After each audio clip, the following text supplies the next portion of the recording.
पूरे क्षेत्र में सैकड़ों सालों से मौत का पर्याय बन चुके काला तेंदुआ नाम के संगठन से संदेश आने की बात सुनते ही देव और बाकी मंत्रियों का खून सूखने लगा था।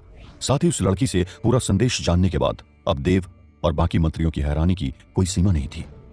उस लड़की से नैना तथा जयराम और उसके परिवार पर कोई कार्रवाई न करने की बात सुन देव वर्मन को भी कुछ समझ नहीं आ रहा था। नहीं नहीं, ये कैसे हो सकता है? जिस काला तेंदुआ से बड़े बड़े राजा महाराजा संपर्क नहीं कर पाते हैं, उससे नैना ने कैसे संपर्क कर लिया? नहीं, ये संभव नहीं है। जरूर नैना के साथ कोई और भी काम कर रहा है।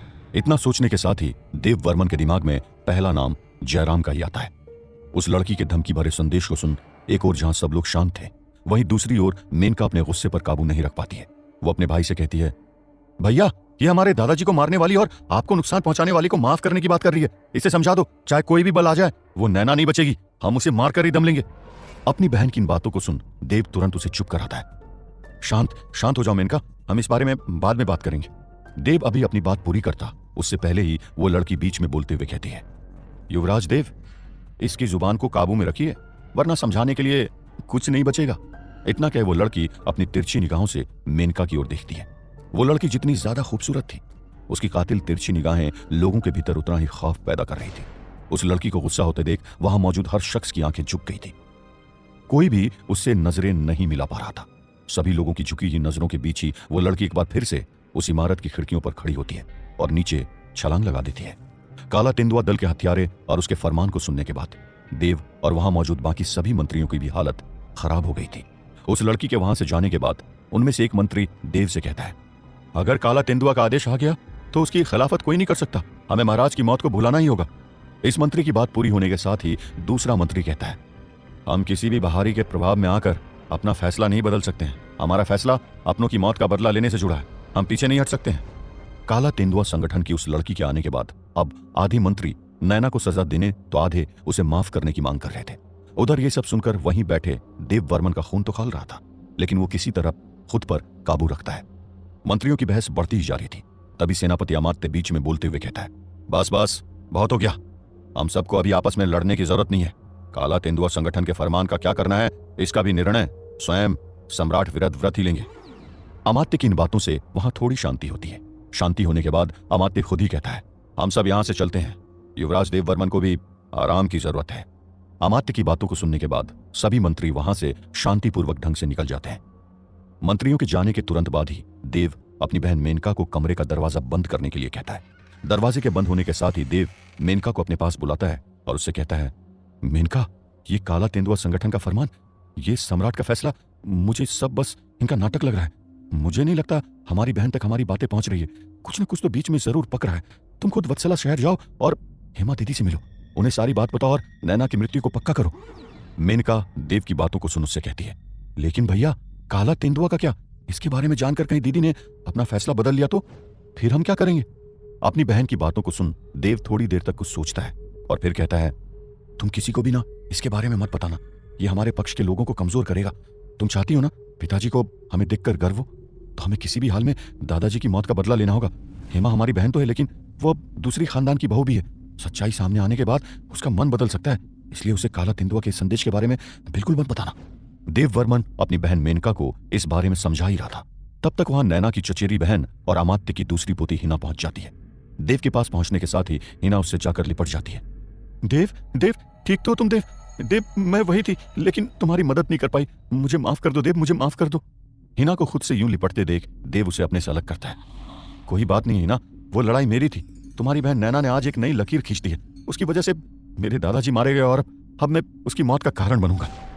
देव की इन बातों को सुन उसके पास बैठी हिना उससे कहती है, मेरे दादाजी मुझसे वहां की सच्चाई पूछ रहे थे, लेकिन मैंने कह दिया कि नैना बेईमानी कर रही थी और उसे रोकने के लिए जब महाराज मैदान में उतरे तो उसने अपने साथी से महाराज की हत्या करवा दी। हिना की बातों को सुन देव मुस्कुरा रहा था।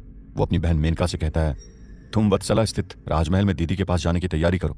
मेरा ख्याल रखने के लिए हिना यहाँ है ना?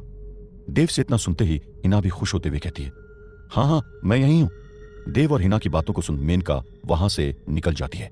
वहीं देव के सिरहाने बैठी हिना उसके सर को दबाने लगती है। कुसान राज्य में रहने वाले सभी लोगों के लिए आज की रात काफी महत्वपूर्ण थी। शाही दवाखाने के बाहर बैठे सैनिक एक ओर जहां किसी के आदेश का इंतजार कर रहे थे, वहीं दूसरी ओर नैना अपने कमरे में चुपचाप लेटी हुई थी। नैना के शरीर में पहले तो केवल युद्ध की थकावट थी, लेकिन अशोक के व्यवहार ने उसके मन को भी विचलित करके रख दिया था। अशोक ने यह चाहे जानबूझकर किया हो या अनजाने में, मुझे अब उससे थोड़ी दूरी बनाकर ही रखनी होगी। वैसे इसमें उसकी भी गलती नहीं है, बेचारा अपनी पत्नी को मुझ में जो देखता है। यही सोचते हुए नैना सोने की कोशिश कर रही थी। नींद के साथ आधी रात तक आंख मिचौली खेलने के बाद नैना की आंखें आखिरकार रात के तीसरे पहर में किसी तरह लगती है। लेकिन सुबह सूर्योदय होने के साथ ही उसके कमरे का दरवाजा आर्यमान खटखटाने लगता है। दरवाजा खटखटाने की आवाज से नैना की नींद खुलती है और दरवाजा खोलने के बाद उसे सामने आर्यमान दिखता है। क्या है आर्यमान, इतनी सुबह तुमने मुझे क्यों जगाया है? सुबह सुबह जागने से नैना थोड़ी गुस्से में और थोड़ी अलसाई हुई सी लग रही थी। नैना के सवाल को सुन आर्यमान उसे जवाब देते हुए कहता है, नैना, शाही दवाखाने ने तुम्हें पनाह दी है तो तुम इसे संकट में मत डालो। हमें यहां से जल्द निकल जाना चाहिए। वैसे भी तुम्हें अगले 2 चरण जल्द से जल्द पार कर महायोद्धा बनना है और ब्रह्मयंत्र को भी खोजना है, तो ये सब काम अब यहां रहकर करना संभव नहीं है। इसलिए जितनी जल्दी हो सके यहां से निकलने की तैयारी शुरू करो। आर्यमान की बातों को सुन नैना हैरानी भरी निगाहों से उसकी ओर देखते हुए कहती है, ये तुम क्या कह रहे हो आर्यमान? मेरे यहां रहने से शाही दवाखाने को कैसे खतरा हो सकता है? अगर तुम इन सैनिकों की बात कर रहे हो तो इनसे कई खतरनाक हथियार के साथ मेरे भी सैनिक यहां पर मौजूद हैं, वो किसी को नहीं छोड़ेंगे। नैना आर्यमान की बात मानने के पक्ष में नहीं दिखाई दे रही थी, लेकिन आर्यमान जानता था सबकी भलाई के लिए नैना का यहां से जाना जरूरी है। नैना की भलाई के बारे में ही सोच रहा आर्यमान उसे समझाता है, नैना, बात बस तुम्हें पनाह देने की नहीं है।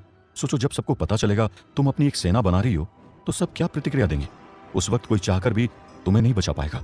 अभी तो कुछ लोग तुम्हारी बेगुनाही की बात भी कर रहे हैं, लेकिन उस वक्त ऐसा कोई नहीं बचेगा। और फिर नैना, तुम्हारी भलाई के लिए भी ये जरूरी है कि तुम अगले चरण की शक्तियां हासिल करो और ब्रह्मयंत्र से संपर्क करो।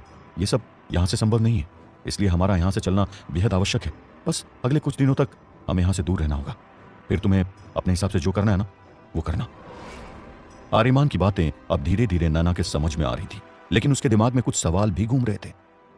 आर्यमान, यहां से जाने के बाद हम कहां जाएंगे और योद्धा के अगले 2 चरण को पार करके आगे जाने के लिए मुझे क्या करना होगा? नैना के इस सवाल को सुन आर्यमान एक लंबी सांस लेता है और उससे कहता है, नैना, अगले 2 चरण के लिए अब ना तो तुम किसी औषधि का सहारा ले सकती हो और ना ही इसके लिए कोई छोटा रास्ता अपना सकती हो। योद्धा के अगले 2 चरण को पार कर एक महायोद्धा बनने के लिए अब तुम्हें सिर्फ तपस्या का सहारा लेना होगा। आर्यमान से तपस्या के बारे में सुन नैना की आंखें बड़ी हो जाती है। तपस्या? भला इससे मेरी शक्तियां कैसे बढ़ेगी आर्यमान? नैना के सवाल खत्म होने का नाम ही नहीं ले रहे थे। उसके इस सवाल को सुन आर्यमान उससे कहता है, नैना, योद्धा का स्तर बढ़ाने के लिए तपस्या वो विधि है जिसका इस्तेमाल हमारे पूर्वज हजारों साल से करते आए हैं। वैसे तो इन 2 चरणों में योद्धा के स्तर को बढ़ाने के लिए काफी ज्यादा समय लगता है, लेकिन तुम्हें अब अपने योद्धा के स्तर को जल्द बढ़ाने के लिए अगले 1 महीने तक खुद को पूरी दुनिया से अलग कर देना होगा। इस दौरान ना तो तुम कुछ खाओगी और पियोगी, यहां तक कि तुम बाहरी दुनिया से सांस भी नहीं लोगी। तुम्हें इसके लिए अब सिर्फ और सिर्फ अपनी आध्यात्मिक शक्तियों का इस्तेमाल करना होगा। आर्यमान से इन बातों को सुन नैना थोड़ी दुविधा में पड़ गई थी।